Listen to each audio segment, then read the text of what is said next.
Dwarka part 3 માં આપણે ગોપી તળાવના દર્શન કર્યા। હવે પાર્ટ 4 માં નાગેશ્વર જ્યોતિર્લિંગના દર્શન કરીશું। જો ગોપી તળાવની બાજુમાં અને દ્વારકાથી 17 કિલોમીટર જેટલું થાય છે।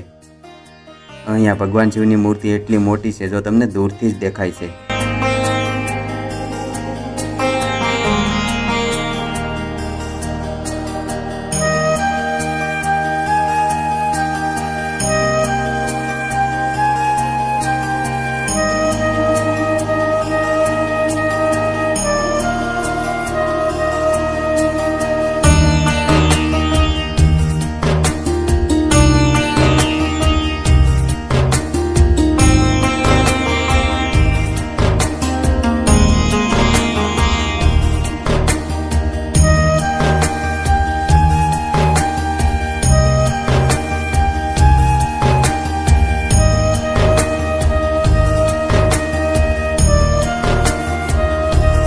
આ મંદિરમાં ભગવાન શિવ અને માતા પાર્વતીને નાગ નાગણીના રૂપમાં પૂજવામાં આવે છે, એટલે આ મંદિરનું નામ નાગેશ્વર છે।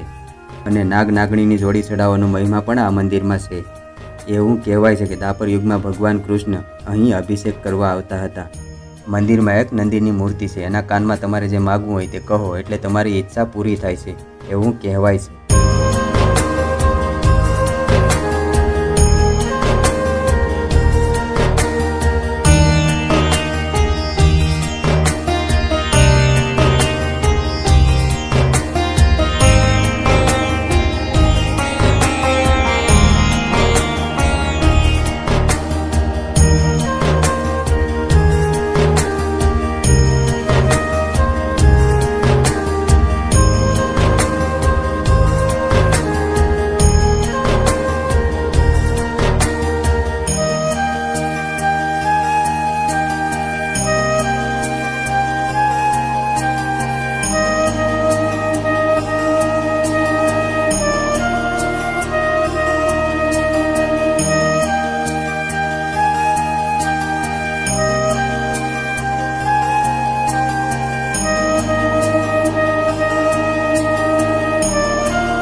જ્યારે તમે મંદિરની પ્રદક્ષિણા કરતા હોય ત્યારે તમને મંદિરની પાછળ એક સુંદર મજાનું તળાવ જોવા મળે છે।